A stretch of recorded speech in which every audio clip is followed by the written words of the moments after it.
So thank you all so much for joining us for tonight's program. We're getting advice tonight from author Errick Nunnally, but it is my privilege, my pleasure, my distinct honor to introduce the group's facilitator, author Dale T. Phillips. Dale has published novels, story collections, poetry, nonfiction, and more than 80 short stories. Stephen King was Dale's college writing teacher, and since then, Dale has found time to appear on stage, TV, radio, in an independent feature film, and he even competed on Jeopardy, where he lost in spectacular fashion. Dale is a member of many writing organizations, including the Mystery Writers of America and the Sisters in Crime, and Dale has traveled to all 50 states, plus Mexico, Canada, and throughout Europe. So all nearly 30 of us who are watching live and the many more that will watch the recording, let's give a big virtual round of applause to Dale for once again joining us tonight. And Dale, you can take it away. Thanks so much. Thank you, Robert. And thank you to the friends for hosting this. And thank you to everybody who's tuning in tonight. We have a special guest tonight, Errick Nunnally, who was born and raised in Boston, Massachusetts. He served one tour in the Marine Corps before deciding on art school, which would be a safer and more natural pursuit. He strives to develop his strengths in storytelling and remains permanently distracted by art, comics, science fiction, history, and horror. Trained as a graphic designer, he's earned a black belt in Krav Maga with a Muay Thai kickboxing after dark. Errick's successes include short stories, novels, a comic strip collection, Lost in Transition, and first prize in one hamburger contest, which we will hear about much later. He also has 2 lovely children and 1 beautiful wife. Lucky man. His latest novel, which he may want to hold up right now, is The Queen of Saturn and the Prince in Exile, where a black nerd coming-of-age novel set in the 1970s Boston about a boy who struggles to learn the truth behind his mother's claims of otherworldly origins in the smoldering aftermath of the civil rights era and COINTELPRO's dying breaths. Please, everybody, give a warm welcome to Errick Nunnally. I hear nothing. No, there it is. Okay, we got some virtual hands coming up. There they are. Robert said before, but I think everybody got zapped. Robert says, for the audience, if you feel comfortable, post where you're watching from, so we know that we have such a broad spectrum of folks. So, Errick, it's great. I want to have you on here for a while now.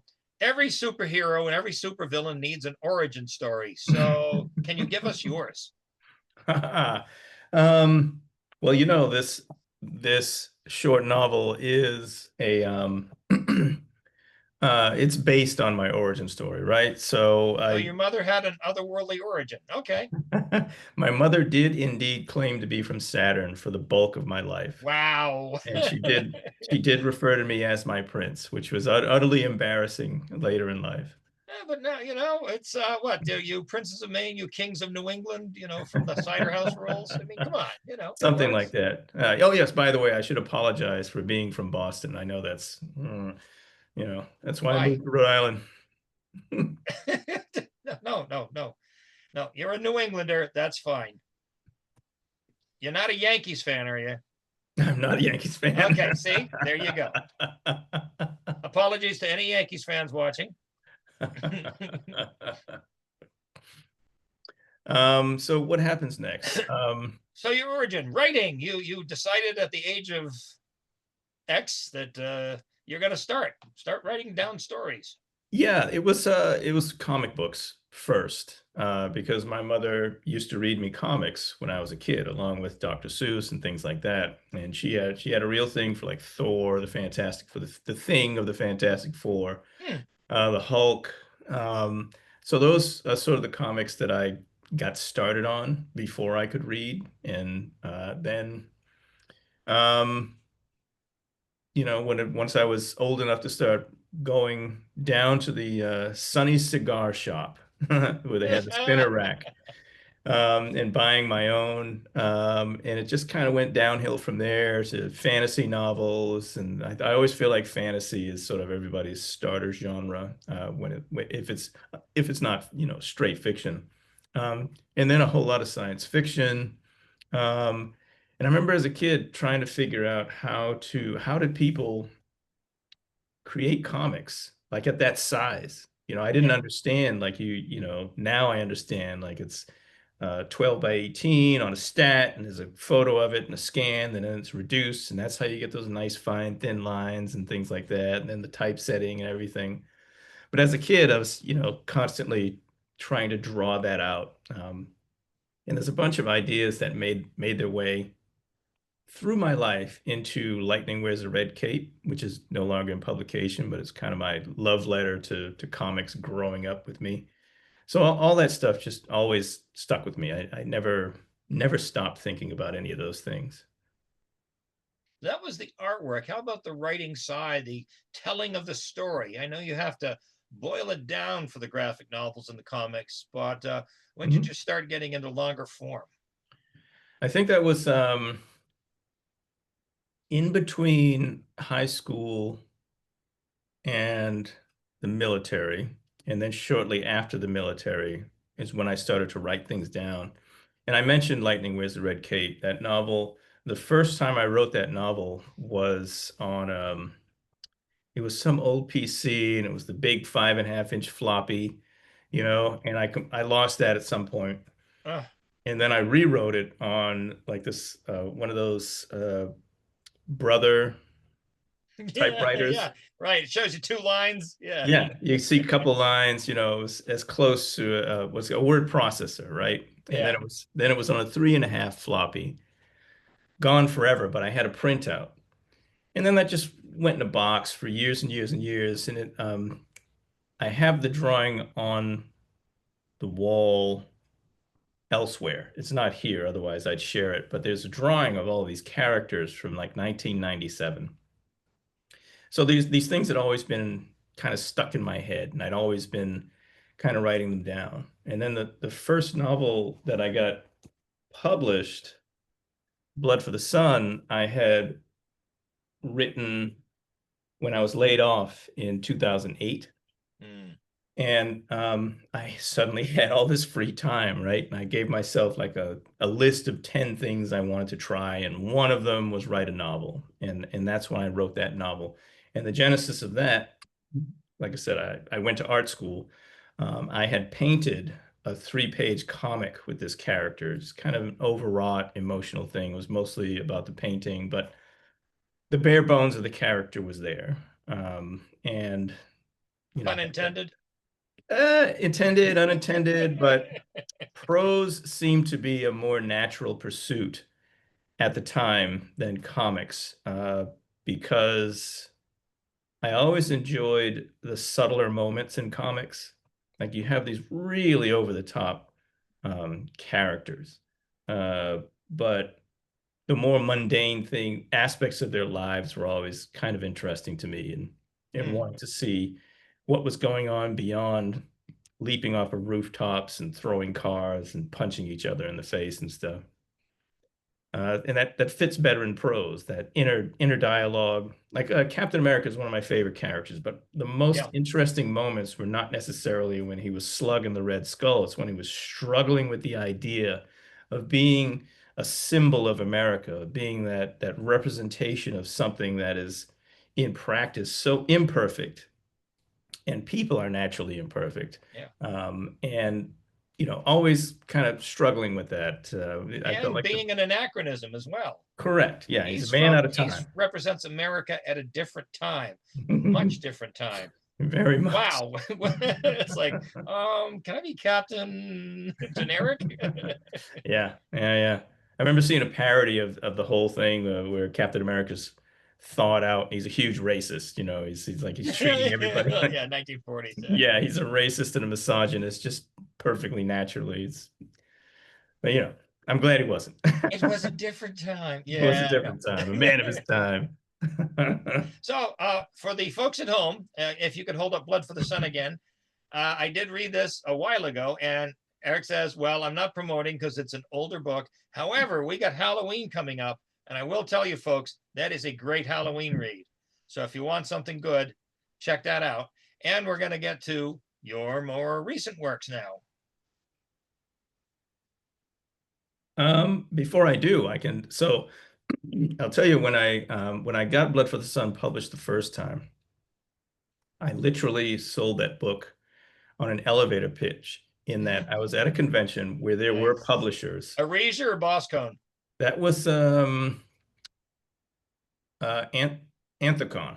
Oh, Anthocon. Okay. Yeah, there are only three of them, and I was at the first one, and then at the second one, there were a number of publishers there, and I was just chatting with the publishers, and one of the acquiring editors got on the elevator with me, and it's only three floors in the hotel, and I had recently learned or workshopped how to sort of pitch a book, in like 30 seconds, to just condense it down to something that made sense Absolutely. to somebody, right? So inevitably I get on the elevator with this publisher and they say, so, well, what do you got? What are you working on? I said, well, I have this novel about a long-lived werewolf with a kind of supernatural Alzheimer's who searches for murdered or missing children to kind of keep his mind intact, puzzling.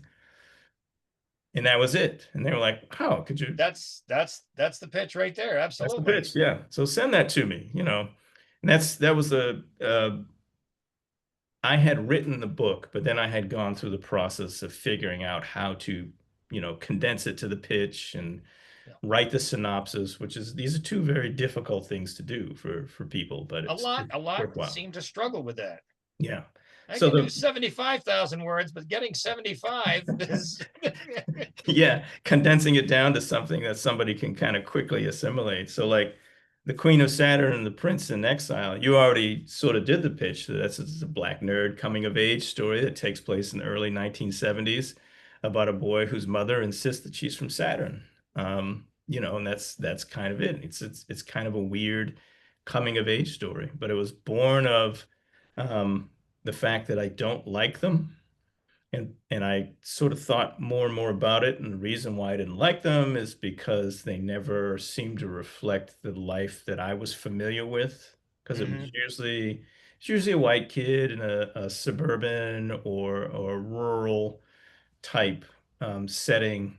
Not all the time. I haven't read all the books, but I had never read any that sort of resonated with me. Mhm. And I had told a couple stories about my childhood in public, which was a mistake. And a couple of Always. my a couple of my friends harassed me literally for months to write this, Really? and Oh. and I resisted it. I was like, I'm not writing this down. I don't want to do that. I don't care for this stuff. And then there's two things. One, I like to, if given the opportunity, to write something I'm not comfortable with, right? Mhm. And I could tell a story about that a little later. That's the But best stuff, though. That's yeah, that's right about the stuff that scares you, yeah, or makes you uncomfortable. or you're not interested in, but there are ways to write about it that are interesting. So there was a conversation going on between Bracken McLeod, who had written a home invasion story called Closing Costs, Mhm. and uh, Paul Tremblay, who had written the novel The Cabin at the End of the World. Cabin at I the End hope of I the got World. Yeah. that right. I've been confusing that title ever since the movie. Yeah, because there's Cabin in the Woods, which is Yeah, very close in a lot of aspects. yeah. I'm pretty sure it's Cabin at the End of the World. So they were talking, and Paul was like, I don't, I never liked home invasion stories. Like it wasn't anything that ever interested me. And that sort of triggered him to write A Cabin at the End of the World, a home invasion story that would be interesting to him. Right. And I was like, I guess I could write Okay. a coming of age story that would be interesting to me. And that's where that came from. So, where did you learn to write? I mean, you sold your first novel. Did you have, three trunk novels before that, or did you practice on a lot of stories, or do some fan fiction? How did that come about?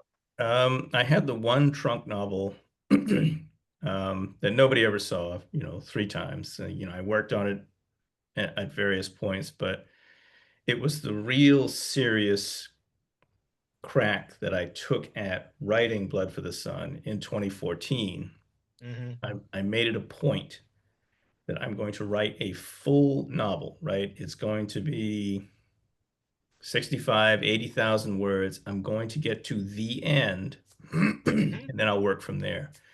And it was fun is a very strong word. It's doing a heavy lift, but it happened and I enjoyed it. And working on it, this character was very enjoyable. And I went to a couple of adult ed courses. I went to oh God, I forget the name of the Not Grub Street. Grub Street. I went to a couple Grub Street classes. I became part of a writing group, and all of us were kind of at the same place in terms of writing. It was serendipitous that we all got together and we all kind of got published at the same time, short stories and stuff. Nice. And from those connections, I became aware of genre conventions where there would be all kinds of vendors, publishers, booksellers, agents on occasion. And over time, I kind of found that it was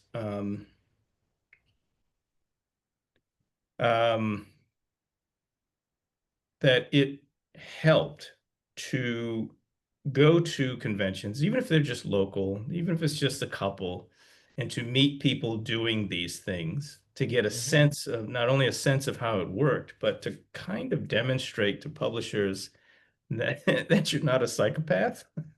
Yeah, if they can put a face and go, well, they had a modicum of hygiene, they were able to speak without going off on a tangent. And I think you've answered one of the questions we have already from Cheryl. It says, where do you meet these publishers? Conventions. Everybody is in a more relaxed mode for the most part. Agents usually have pitch sessions where you actually can pitch to them instead of just sending something over the transom. And everybody is a lot more convivial and congenial, and it's great. How do you find conventions? It's called Google. Same as Grub Street. Grub Street is a Boston writing community with programs, and just enter these as search terms and start following the links. Yeah, and they're all on social media, all of these conventions. Oh, yeah.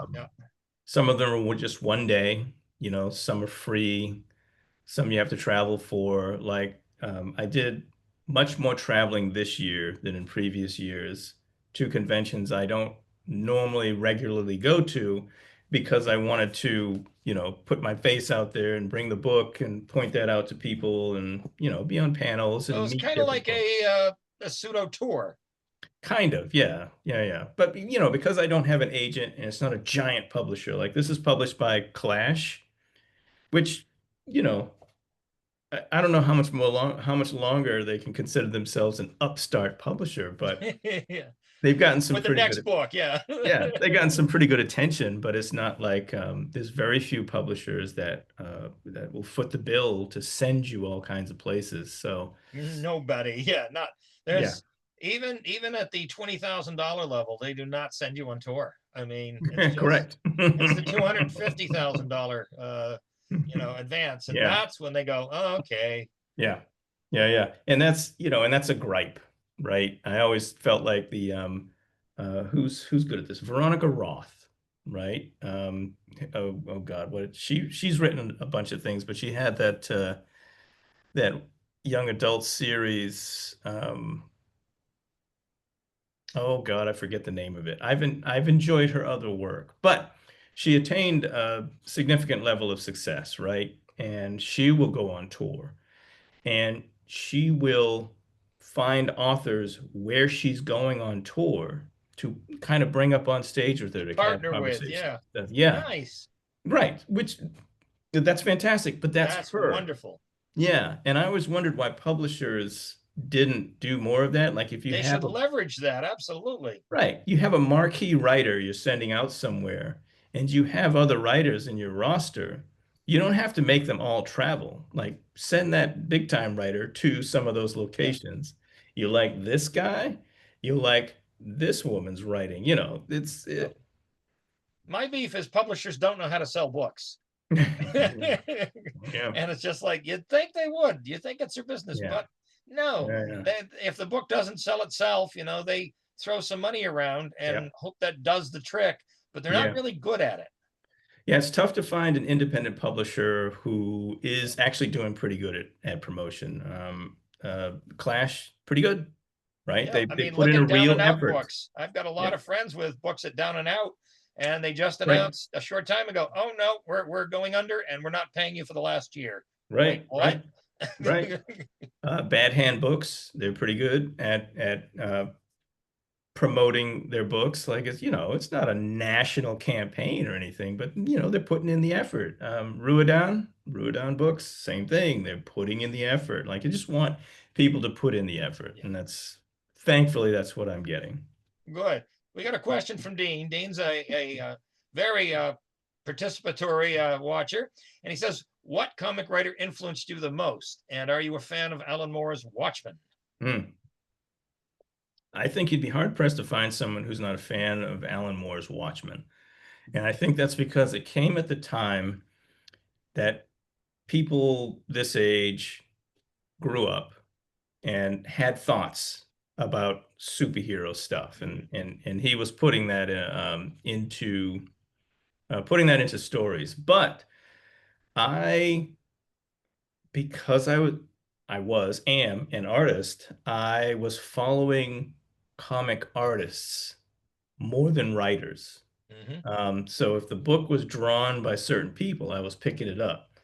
And I wasn't following writers. So it's hard to say favorite comic writer. I would Or say, stable up, Jack Kirby from, yeah, or well, yeah, Kirby foundational. It's hard to like you look at that stuff now. When I was a kid, it was like, whoa, this is amazing, but it was so bombastic and so over the top. But it has that charm. Ed Brubaker now is yeah. definitely someone I see that name and I'm like, yeah, probably pretty good. I can pick that up. He writes great crime and noir comics and intrigue and thriller stuff. What about the artists like Frazetta and Vallejo? Oh God, yes. I That was aspirational. Mm, I wasn't a painter. When I said I painted this comic, it was in gouache because I was kind of obsessed with black and white, hmm kind of in the way that Frank Miller Oh does. yeah, yeah, Like with the Sin City stuff. yeah, he has a really graphic technique of going from hard black to hard white. Same with Mike Mignola. Like they just have a very concise style. So that was just of interest to me. Yeah, and Yeah, Larry says he likes Steve Ditko's early run on Doctor Strange. his early run on Doctor Strange. Yeah, I mean, him and Miller get a little weird later in A life. little. Yeah, they get a little narrow later in life, but And what about okay. Geiger? I mean, if you want to get narrow. It's funny, when I was in high school, all through high school and college, comic art was low art. Right. So it was discouraged. All the way through high school, all the way through college, comic art was discouraged. And now now it's a whole Until other you can thing. make money at Yeah, now it's a it. multi-million-dollar business to translate this stuff to different medias.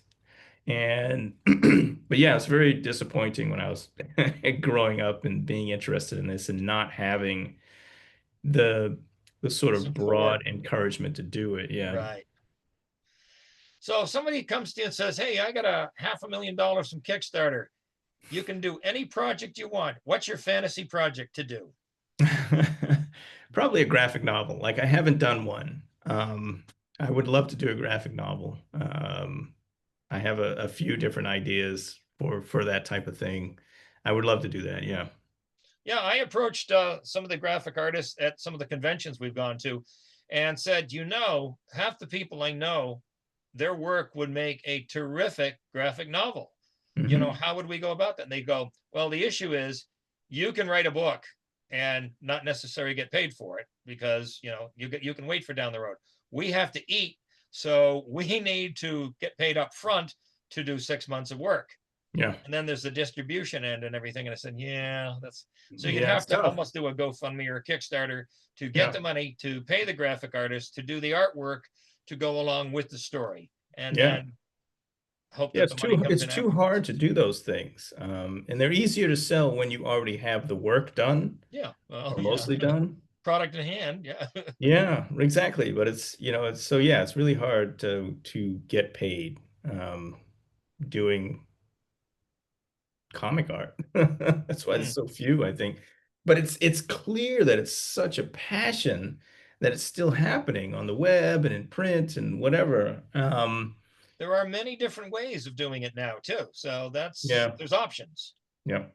Hmm. So what's your work habits, discipline? Do you work on one thing at a time? Do you say I'm going to do this until the end of that, or do you work on multiple projects? Hmm. I tend to work on one thing at a time, because a lot of my time is chewed up by having a day job that allows me to have health care and, raise children and stuff like that. And keep that beautiful wife. That's correct. Yeah. But yeah, my habit is to work on one thing at a time. Sometimes, like this is about to happen, where I just got a deal to do three novellas in a collection. Lovely. That's essentially a novel, right? Right. Um, but I also All have, in the same world or not yeah, connected? yeah, it's the same. It's sort of a pulp style thing where Right. I almost said you remember, and I'm not calling you old. I am, and that's the But they I used to remember, yeah, that Isaac Asimov fella. but in the magazines they would take a novella and do it in installments, Yeah, and you serialize get it. the same thing in the movies. So this is sort of a throwback to that, where we'll have three novellas in one novel. So it'll be a novel length work, but it'll be three novellas with the same character.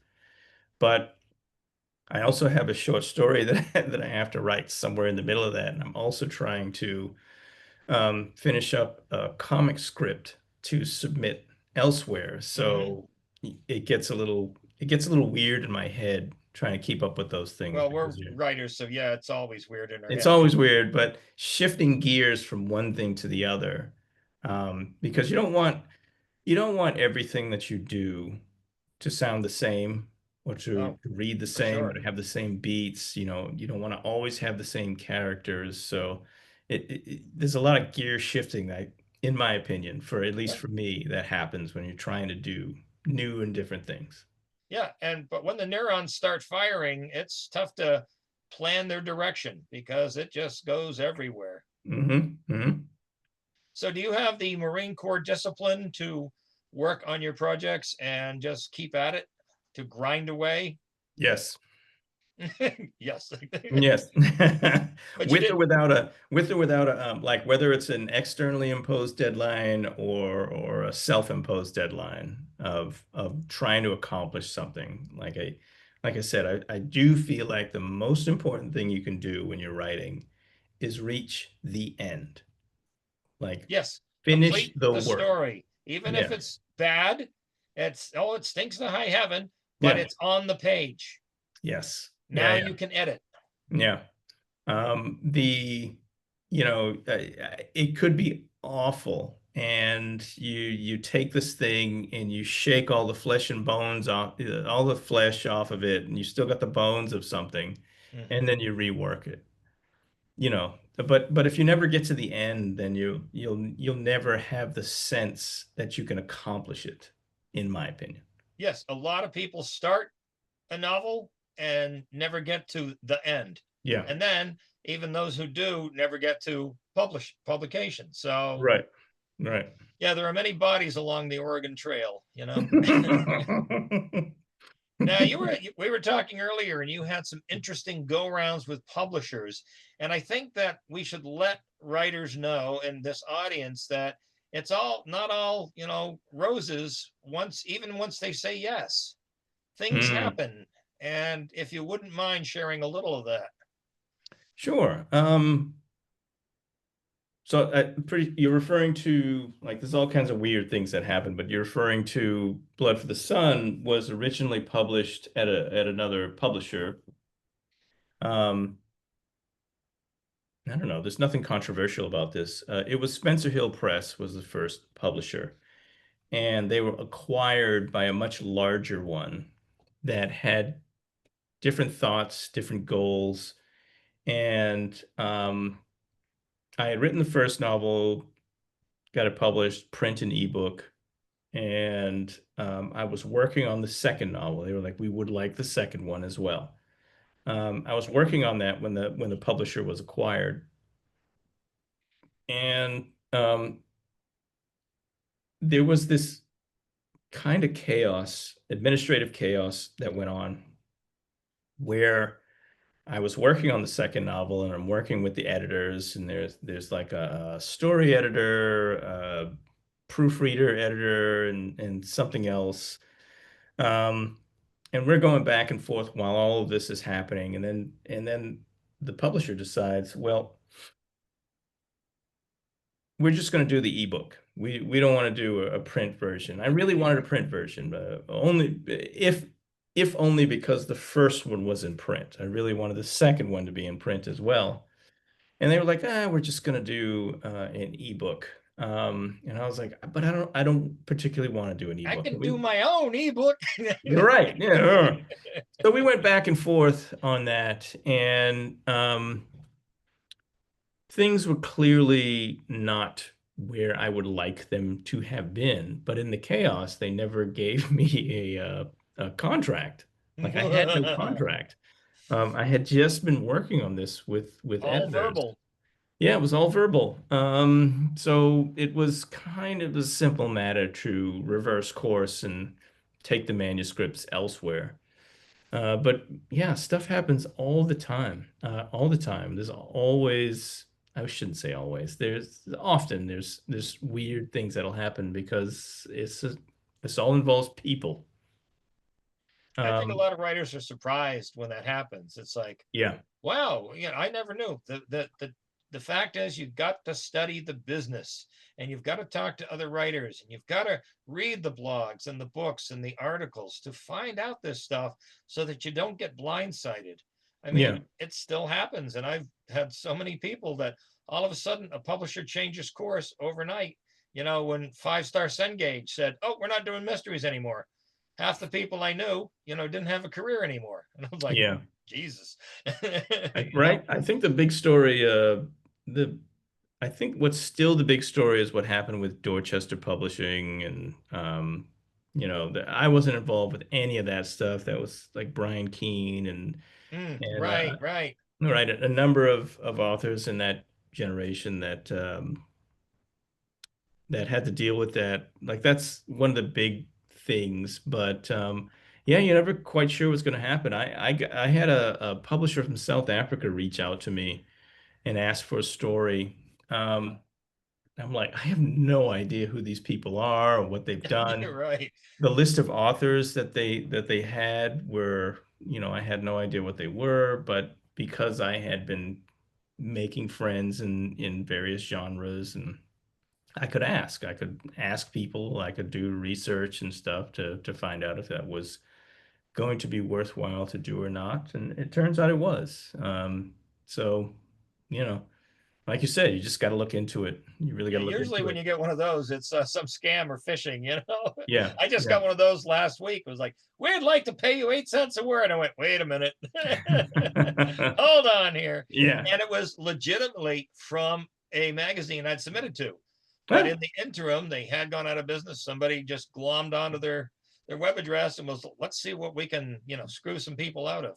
Yeah. Being orphaned by a publisher is awful. Like, thankfully it's never happened to me, but when someone goes out of business and their business is books, stories of some sort, that's the value of their business, those rights. Right. And then they hold on to them. Yeah, kind of, no matter what the contract says, they get caught in this legal miasma. It's awful. And the trouble is, for writers, it's not worth it to hire a lawyer to go after them, because there's no money in it, and you'll pay the lawyer lots of money to get nothing. And you won't even get satisfaction in the long run. Yeah. One of the good things about going to cons is that, or seminars, or other educational type thing, well, you can treat them like educational. If you go to contractual seminars and things like that to understand um, what not to get yourself into. Which is So highly recommended, folks. highly recommended. Yeah. You know, you really shouldn't be licensing your rights for any more than like 4, 5, 6 years, you know. So if anything does Yeah, go have a sunset sideways, clause, yeah, definitely.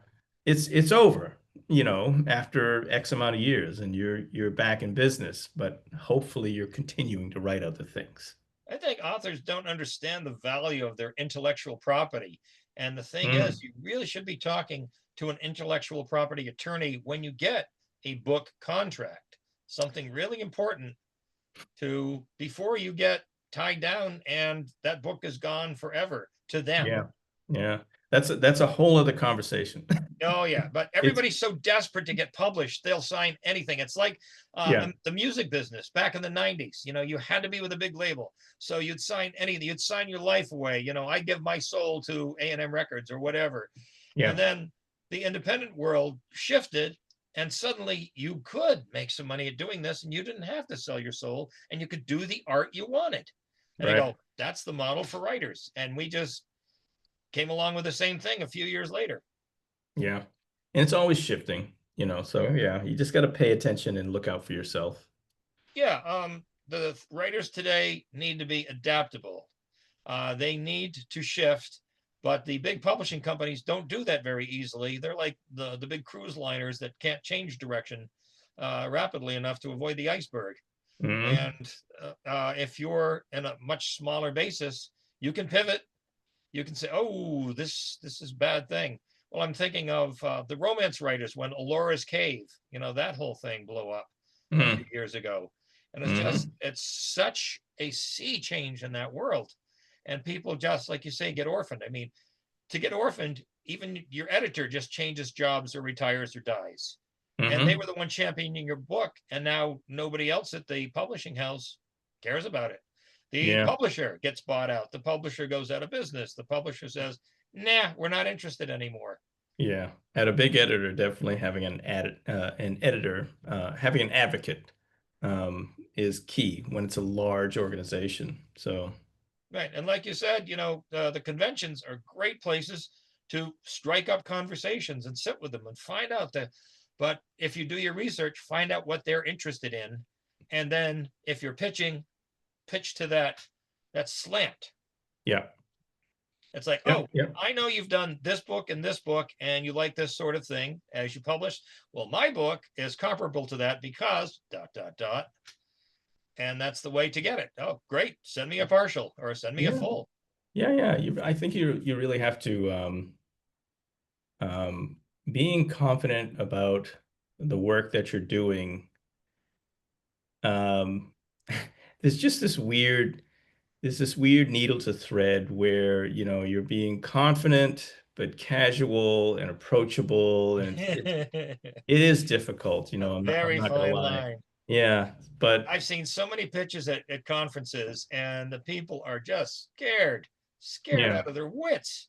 You know, yeah, they're trembling and they're sweating and they're going, "Oh, I got to talk about my work to a professional, and yeah, I'm going to die if they don't." Yeah, no, yeah, no, but it's no. it's it's it's not life or death, Right. thankfully. Like, thankfully, you know, it's it's a whole other ball game if you've gone so far down the road that your writing work is paying your mortgage, you know, maybe that's when you should panic a little more, but early on, I would hope that people could be confident and comfortable with the ideas that they have, and not um, let them panic so much about sharing them, and being confident about it. Just so this is what we've been saying. And the thing is, folks, if you're working with a writing group, a critique group, you've paid for an editor, you've read widely in that genre, you know what the expectations, the tropes are of the genre, and you think you've got something that fits with that, and you study the resume of these agents at the conference who are saying, I'll take pitches, and you sign up, and then you go and, like we say, pitch something that you think they're going to like because of what they've done before. Yeah, that's a just like contracts, it's like a whole other seminar, of being um prepared to pitch something and pitching what you're doing to the right people and Right. stuff like that, right? It's just it's a whole other conversation. Okay, Totally I think worthwhile. the only people that are worse business people than bookstores are writers. They just don't have no clue as to the business side of the business. And oh, It's well, like you awkward. say, Yeah. we could give months of talks on this. Yeah. Copyright, trademark, Yep. rights reversion, Yep. audio rights, ebook rights, print rights, Yeah. foreign rights, Yeah. subsidiary Yeah. rights. It's It's like, worthwhile looking into this stuff right, or but learning about it.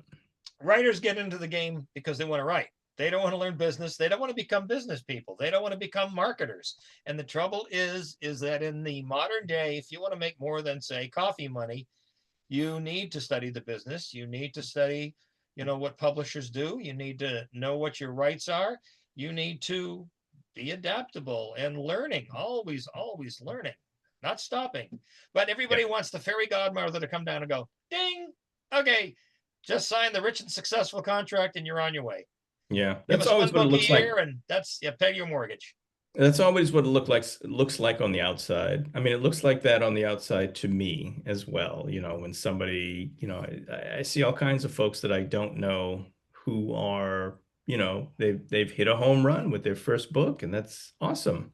Yeah, they got like, well, I do too. Yeah. And I know somebody that There's like no 4 to 5 formula though. years. That's the thing. There's no formula for it. Like even if Right, you right. tried to do something that was like what they did, um, it's not guaranteed to work. There are no Because guarantees. Yeah, luck is a major factor. you should just Getting kind of hitting the right pitch at the right time. yeah, you should follow what it is that you want to write because that's the only way to make the amount of time that is spent to create things like this worthwhile. You have to do what you want to do, what it Yeah, is you got to that please yourself you can first. contribute. Yeah. Right. But again, people who try to write to follow trends and things usually fail miserably. And by the time your book is ready, the trend is Yeah. 2 years over. Yeah, yeah. Unless you're hired to do that. That's Oh yeah, different. if work for hire is different, absolutely different. But I had an offer for one, and I said, why would I want to spend 6 months to earn X number of dollars to not even have my name on the book? I mean, Yeah. Well, like somebody might write a number on a napkin and push that across the table. And it's like, that's why. Yes, of there's got course. to be enough zeros in that. Exactly. It's 6 months worth. I mean, I was in the tech field, so I could make money just doing other stuff. And they're like, well, why don't you write, quote, a bestseller? It's like, if I wanted to make a lot of money, I'd go back to work. Yeah. But I want to write the things that I want to write. Like you say, art. You want to create the art that you want to produce. Only Lee Childs gets to do that. Yeah. We could go on about Lee Childs for a while too. The And speaking exception. of Lee Childs, tell us about the hamburger contest. um there was a not was there is a restaurant chain called Five Napkin Burgers, and they were in the midst of expansion, and they were coming to Boston, and in each in each city they went to, they were running a contest. Basically, you were pitching them a hamburger that thematically matched the location. So you had the And revolutionary burger. kind of. And then they would carry it for a year, and they would give you a whole bunch of credit at the store, at the restaurant. And I pitched a hamburger that involved all of these things that represented Boston, and they liked it. Um, and I won this contest, and so I got this. I forget how much the credit was, but I was bringing all kinds of people to the restaurant, and Yeah. mostly drinking the credits, but also eating them. Yeah, I was worried. I hoped it wasn't like I ate 47 hamburgers in one sitting contest. But it was called Five Napkin Burger because they were big, messy burgers, right? Right. So, I pitched a particular kind of bread. Boston baked beans, a hamburger that was maple infused, et cetera, et cetera, et cetera. Bacon, the whole nine. And they liked it. And I got on TV at one point, local TV, and I was in the local newspaper for it. And it helped that I like to cook. I Yeah. should say I like to eat, so I've learned how to cook. So, somewhere in between liking to eat and knowing how to cook, this happened. Okay, to all of those attending this, see, promotion can come from anywhere. And that kind of promotion is great because it's an add-on to everything else. You need the world to discover your writing.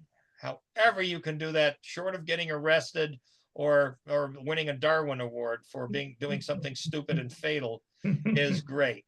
Yeah, I And will say that my morning TV bias was confirmed. It's just this weird, like morning TV is this weird, like good morning, Boston.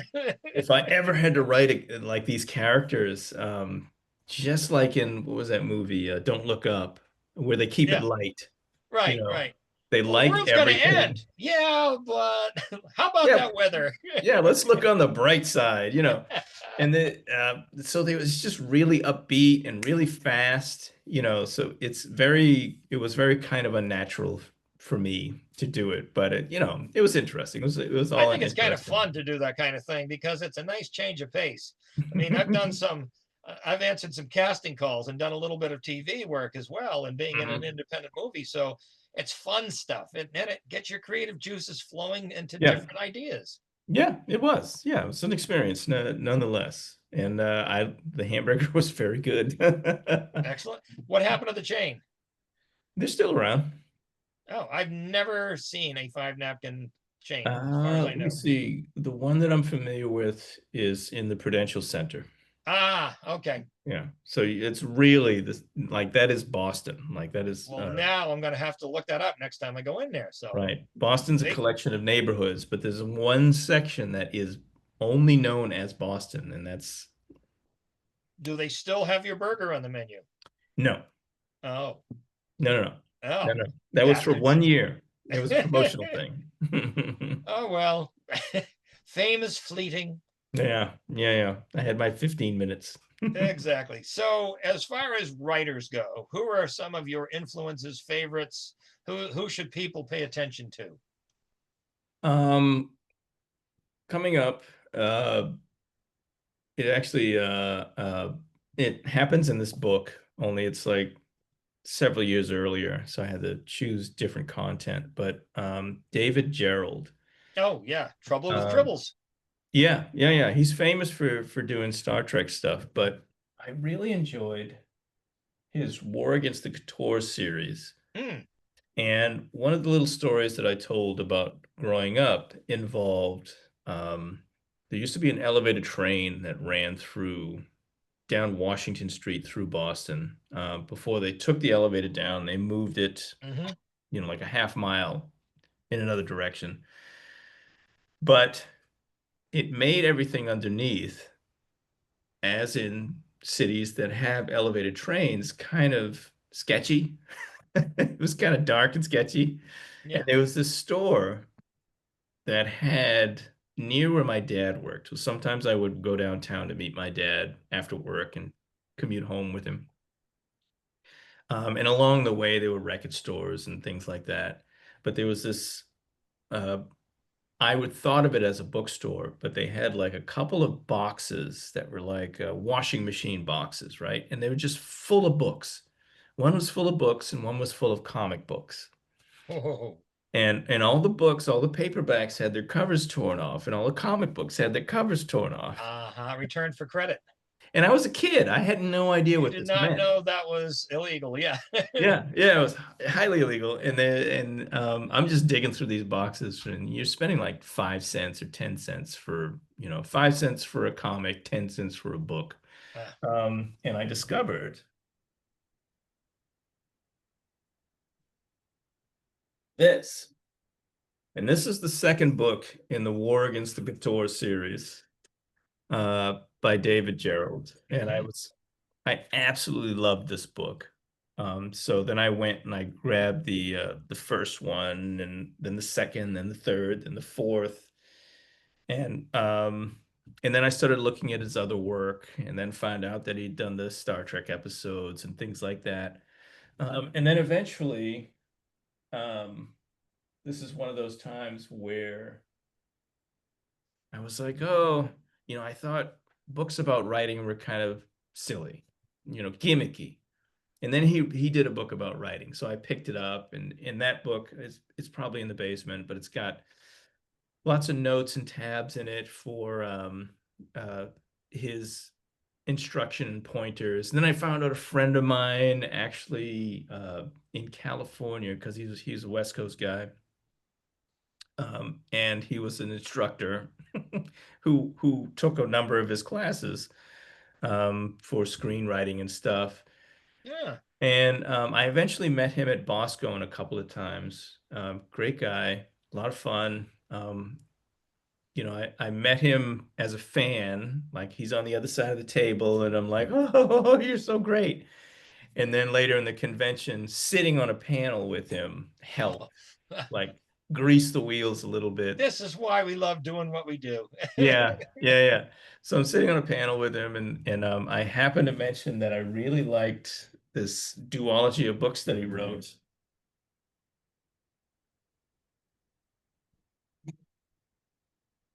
Under the Eye of God.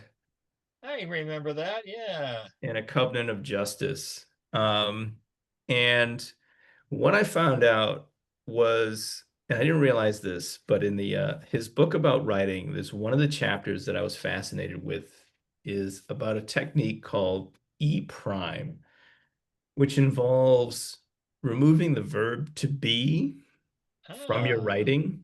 Okay. And it greases the wheels, man. It's like, when you remove that, but it's really hard to do. So I tried it on a short story. Yeah, that's it. That's, it really perked it up. Like it really moves, man. It hums. He wrote these novels in E prime, entire novels. Wow. In this. And I remember telling him, man, I really loved these novels. They were a whole lot of fun. And he just lights up and he's like, oh my God, nobody ever says that, I did an experiment and it worked. Great. Right. He did this experiment and nobody took to it, or enough people didn't take to it that they Right. would It was tell so him about different, it. and people want the familiar a lot of times. Yeah. Oh, okay. Cheryl asks for an example. Yeah. Give an example of what E prime? Yeah. Oh, Taking out Jesus. the to be verb, and how would you do a sentence with and without? I can't do put that. you on the spot here. I know. Yeah, I can't do that. Okay. Read the book. What is Gerald's writing book called? Because I'm not even familiar with that one, I don't think. Fantastic Worlds, I think, is what it's called. He's only got the one. Primarily about writing science fiction, or it is 100% about writing. Oh, good. Yeah, not just science fiction. Where was I going with this? Oh, also Walter Mosley and Octavia Butler. Yeah. That's a short one. People should definitely read that too. Yeah, Walter Mosley. And Stephen King's on writing, of course. I'm one of the few people who write horror who are like, I'm not crazy about Stephen King. I can't bear his long work. You're allowed. But yes, I know he has that book on writing, but also Walter Mosley, who I don't think has written any writing books. But he did actually. Oh my gosh. It's a very short one, but I gotta look it up. Yes, you'll like it. Yeah, he's mostly known for the Easy Rawlins mysteries and crime novels, but he's also written several spec fic novels and collections, which are incredible because he's doing it from the same kind of perspective that he was doing his crime stuff and thriller stuff. The same with Octavia Butler. There's a flavor there to it that resonates. And he had a devil of a time selling some of that stuff too. Yeah. Walter Mosley had trouble selling to a publisher, and you're like, what an insane game that they run. But what you had said earlier about you know, he hit a home run with Easy Rollins, and that's all the publishers wanted was home runs. And it's like, Well, you're supposed to nurture an author, you know, oh, you're it's like the supposed music business. Oh, do another album just like your first album. No, right, I want to do something different. right, Well, right, right. A lot of hip hop went that way, like Naughty by Nature, right? Everybody knows You're Down with OPP, Other People's Property. They did that album, huge hit, and that's all they wanted from them. And these guys wanted to do albums, other types of albums, yeah. but you know, there was that tension. And then you know, this is, you know, I love hip hop. I grew up with it, right? There's that happened in the 70s, and that's Boston in the 70s and 80s? No. um and you know, when you had a hit, that's all people wanted. But as an artist, you want to do different things. So anyway, so yeah, those were my influences. Gerald, Mosley, Butler. Yeah, I've always told people I do not want to do the same thing over and over. And if I had to write the same novel again and again, Yeah, I'd just quit. I wouldn't. But some yeah, people make a lot of money doing that, just giving them the sure. same thing over and over again. It's like, And here you it know, is. Here it Walter is. Mosley has continued to write Easy Rollins novels, but he's done plenty of other stuff too. Yes. Yep. It's just not as It's popular. fine to have your bread and butter line, and then I want to do other stuff too. Right, right. If all people ever wanted from me were Alexander Smith novels, you know, The Blood for the Sun, All the Dead Men, on and on and on and on, I would continue to write those, but I would still write other stuff. Right. As As long long as as they're I'm paying you getting for them. published, Exactly. I'm If they fine. if they drive up with a dump truck full of money, okay, fine. Yep. Yep. So Yep. Yep. your advice to our audience to want to be writers and writers in the process of, what would you tell them? Or graphic artists or designers, do you need an MFA? Do you need an arts degree? Do you? Um, I worked with a guy. So I've been a graphic designer. That's my career is being a graphic designer. Um, One of the best places I worked at, I worked with a fella who didn't have a graphic design degree. He's just a creative person, and he sort of picked this up. So no, I don't think you need it. Um, but I will say that when you do things like that, you will learn more techniques.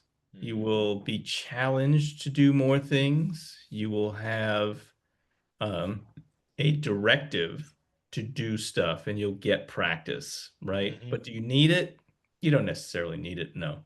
But you'll have more of a palette to choose from. Yes, I think so. You'll get it a different way. Right. That's all. It's right there. Like people will be telling you, will giving you assignments, and you know, you're going back and forth and getting better at things. I think that's what school is good for when it comes to these things. As long as it doesn't put you in a straitjacket, they don't tell you Yeah, what you can do and can't do. And oh, yeah, really? Well, I want to do exactly what you told me I can't do or yeah. shouldn't But do. I will say that so this year I went to there's Gen Con, which is a huge gamers conference that happens in Indianapolis. Huge. You know, like talking hundreds of thousands of people within Comic that Con for conference. Indiana. Yeah, great for Indiana. Within that conference is the Writers Symposium, and I got invited to participate in that, and I suggested a panel that they went ahead and did, and it was of all the panels I was on, that one was the most popular one that was on. I won't say it's the most popular at Gen Con, but You can say it because nobody else here goes to it. So, it turns out that the Ray Bradbury Center is in Indianapolis. So I whoa. had proposed a That's right. panel. Waukegan, that's where he's from, right? Yeah, he's from Wisconsin, I think.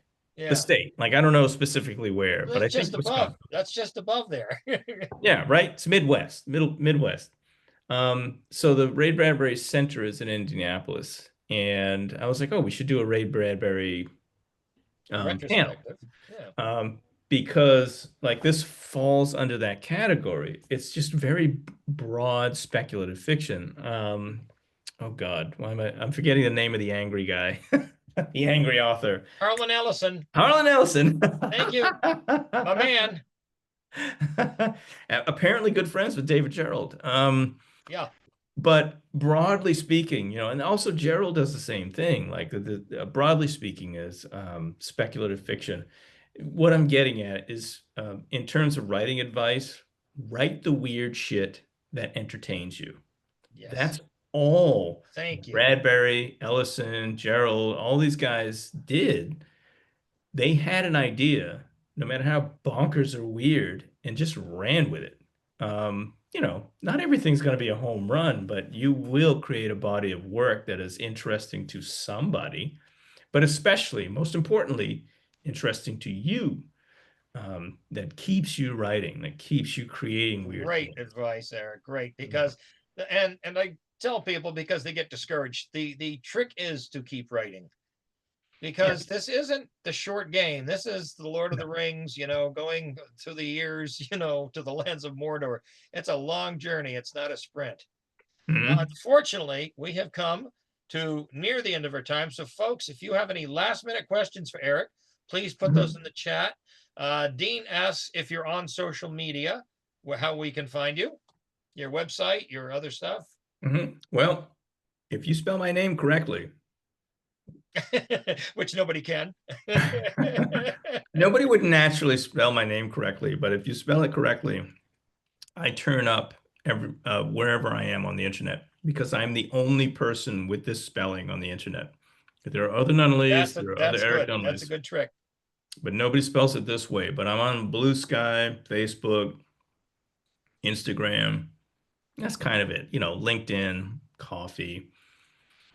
But not beyond that. I'm not a huge social media person. My website is my name, erricknunnally.us. As ever, I need to update it. As we all do, yeah. As we all do. Yeah, but if erricknunnally.us leads to my portfolio, my blog, my work, again, I need to update it. But if you spell my name correctly, then anything that I'm doing or wherever I'm going. Yeah, Robert put it in the chat.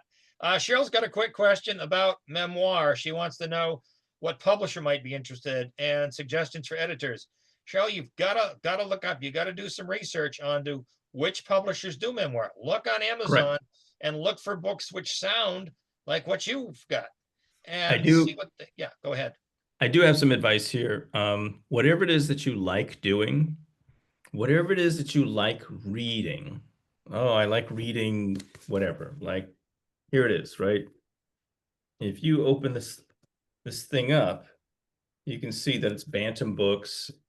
There's information on the title page, well, next to the title page, where you can find URLs, contact information on the copyright page and things like that. That's kind of the best way to find someplace that might be interested in your manuscript. And the acknowledgments page for editors and people who put you on the path. Right. If your favorite writer has an agent and they mention them, then you can look them up and it's like, well, this, you know, I've read a few memoirs and this is the agent who did it, or this is the publisher who did it. And then you can sort of reverse engineer some information from that so that you can pitch those things. And when you're doing nonfiction stuff, it helps to have a completed manuscript, but if it's nonfiction stuff, you can pitch your idea. The proposal, right? Right. You can make a proposal and see if you can get some interest before you spend years producing this content. Right, and then hoping somebody bites after the fact. Right. Eric, thank you so much. Why don't you hold the book up once again so people can find this, and then what's next in your world?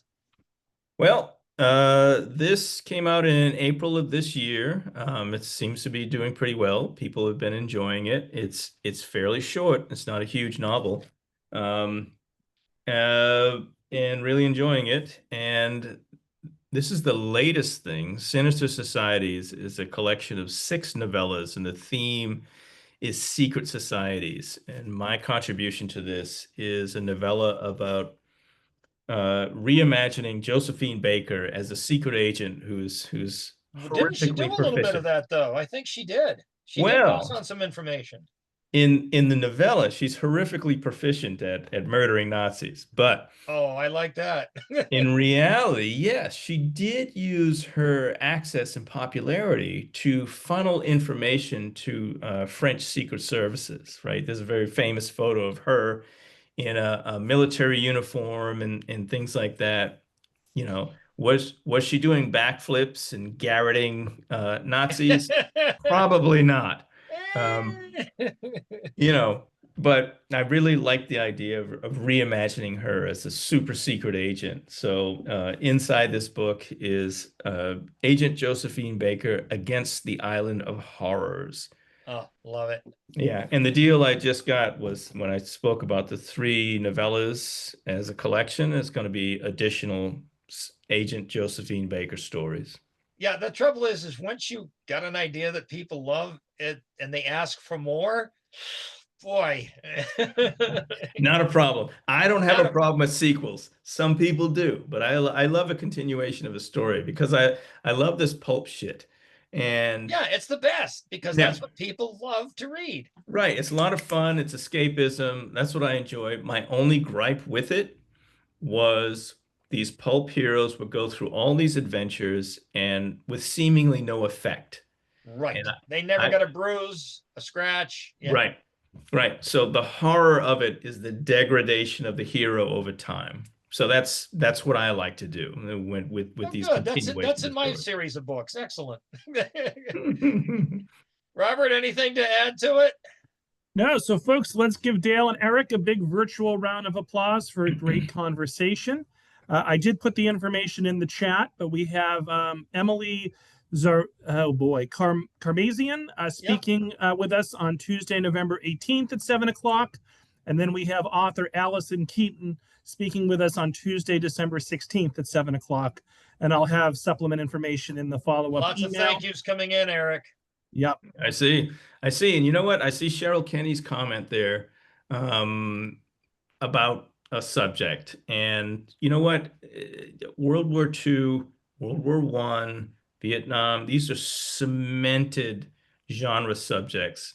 If you look around and you have something that you think is interesting, find publishers, find agents that are interested in this stuff and pitch it to them and see what happens. Yeah. Yeah, so great job, guys. Look for an email from me later tonight with a link to this recording and information about some other upcoming programs. And please, please take the feedback survey that should pop up when you exit the Zoom. Your feedback, as always, is greatly appreciated. And yes, we did start 7 minutes late due to technical difficulties. You don't have to include that in the feedback survey results. I'll include it in my lawsuit, though. There you go. You got it, Errick. So thank you all so much, and I hope everyone enjoys the rest of their night. Thank you, Errick. Thank you, Dale. Thank you. Thank you, Errick. Bye, guys.